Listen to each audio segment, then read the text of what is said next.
ഇന്നത്തെ ദിവസമായി ഓട്ടട ചുടാ വിചാരിച്ച് തലേന്ന് കറി ഉണ്ടാക്കിയിട്ടുണ്ടായിരുന്നേ. അപ്പം ഇന്നലത്തെ കറി മക്കൾ വല്ലാണ്ട് കറി കൂട്ടുള്ളവർക്ക് കുറച്ച് കറി മതി. എനിക്കാണെങ്കിൽ തോനെ കറി വേണം കേട്ടോ. അപ്പം ഞാൻ ഇന്നലെ കുറച്ച് കറി വെച്ചത് അതന്നെ ഇന്നലെ ബാക്കിയായിരുന്നു. അങ്ങനെ നമ്മൾ ഫ്രിഡ്ജിൽ വെച്ചിരുന്നു കേട്ടോ. പിന്നെ ഒരു വിസിലടിച്ച് ഒന്നുകൂടി വേവിക്കാണ്ടായിരുന്നു. ഇന്നലെ നേരല്ലായിട്ട് ഫുള്ള് വിസിലടിച്ച് വേവിച്ചില്ലേ. അപ്പം അത് വിസിലടിച്ച് തേങ്ങ ഒക്കെ അരച്ചിട്ട് ഇന്നലത്തെ കുറച്ച് തേങ്ങ കൂടി അരച്ച് ഒരു നീട്ടി കറിയാക്കി വെച്ചിട്ടുണ്ട്. അതിൻ്റെ ഇടയിൽ ഞാൻ ഇതാക്കണം നല്ല ഓട്ടട ചുട്ടെടുത്തിട്ടുണ്ടായിരുന്നു കേട്ടോ.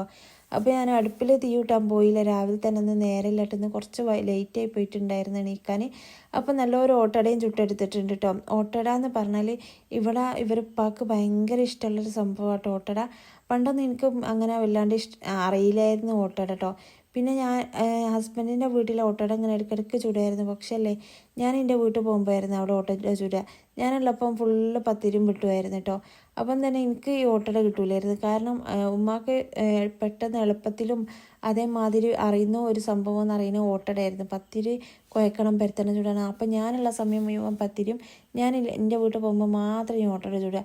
അതുകൊണ്ട് തന്നെ ഓട്ടട ഭയങ്കര നുണയായിരുന്നു അന്നേ ഉള്ളൂ കേട്ടോ. നല്ല ഓട്ടട ചുടാൻ. പിന്നെ ആണെങ്കിൽ ഹസ്ബൻഡിനും ഭയങ്കര ഇഷ്ടമായിരുന്നു ഓട്ടട. ഒരു പക്ഷേ എനിക്കത് ഉണ്ടാക്കാനൊന്നിട്ട് എത്ര പഠിച്ചിട്ടുണ്ടാവില്ലായിരുന്നു കേട്ടോ. അങ്ങനെ ഞാൻ വേറെ വീട്ടിൽ വന്നാലാണ് ഓട്ടടയൊക്കെ ചുടുന്നത് പഠിച്ചത്. അപ്പോൾ ഇപ്പോഴും എനിക്ക് ഭയങ്കര ഇഷ്ടമാട്ടോ. ഞാൻ ഇടയ്ക്കിടയ്ക്ക് എനിക്ക് ഓട്ടട ആണെങ്കിൽ നല്ല എന്തെങ്കിലും ബീഫ് കറിയോ ചിക്കൻ കറിയോ ഒക്കെ വേണം കേട്ടോ. അങ്ങനെ ഓട്ടടയൊക്കെ ചുട്ടി മക്കളെയൊക്കെ ചായയൊക്കെ കൊടുത്ത് ഓരോ ഇതാക്കണം പറഞ്ഞ് ബസ് കയറ്റിയിട്ട് ഞാൻ വീട്ടിൽ തിരിച്ച് പോകുക കേട്ടോ. അങ്ങനെ നമ്മൾ ബാത്റൂമും മോർന്ന ആ ഒരു ഇതും പിന്നെ വെള്ളം കലക്കുന്നൊരു സംഭവവും വാങ്ങിയിട്ടാണ് പോകുന്നത്.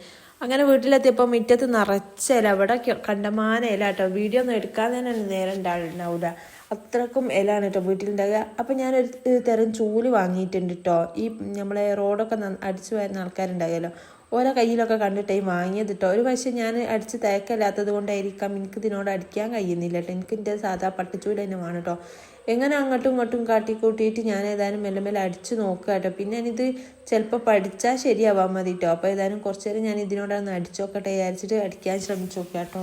അതെല്ലാം കൂടി കഴിഞ്ഞപ്പോൾ മക്കൾ കുത്തിവര ചെയ്തുകൊണ്ട് കടലാസ് വെട്ടിയും കുറേ പീസും കഷ്ണം ഉണ്ടാവും കേട്ടോ അത്.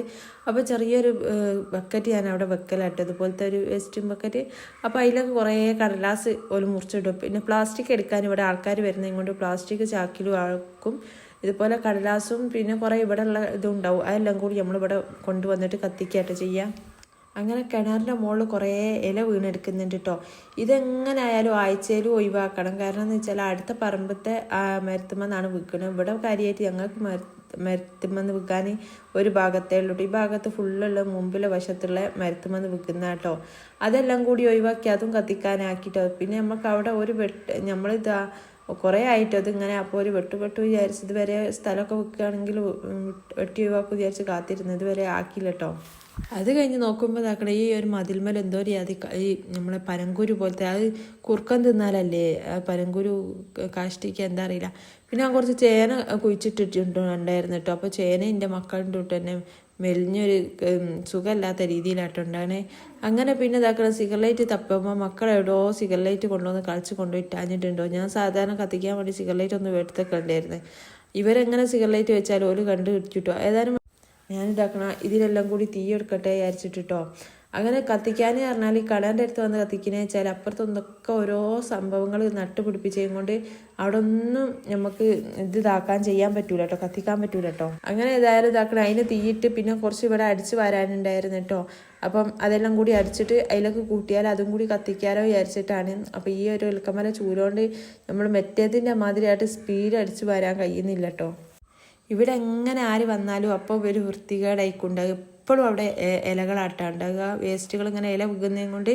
അത് കഴിഞ്ഞ് വൈകുന്നേരം ആയപ്പോൾ പഴവും തേങ്ങയും കോഴിമുട്ടയിട്ട് പഴം വാട്ടിയിട്ടോ. അപ്പോൾ അങ്ങനെ ഞങ്ങൾ കഴിച്ചിട്ടോ. തേങ്ങയും കോഴിമുട്ടയും എല്ലാം കൂടി ഇടുമ്പോൾ ഭയങ്കര രസമായിട്ട്. രാത്രി ആയപ്പോൾ ഒരു തട്ടിക്കൂട്ടി ബിരിയാണിയും വെച്ചിട്ടോ. ഉച്ചക്ക് ഞാൻ കാര്യമായിട്ടൊന്നും വെച്ചില്ലായിരുന്നു. രാവിലത്തെ ഓട്ടർ ഉണ്ടായിരുന്നു ഉച്ചക്ക് എനിക്ക് കേട്ടോ. അതുകൊണ്ട് രാത്രി അത്യാവശ്യം ഒരു കുക്കറിലൊരു ബിരിയാണിയും വെച്ച്. ഇത്രയേ ഉള്ളൂ ഇന്നത്തെ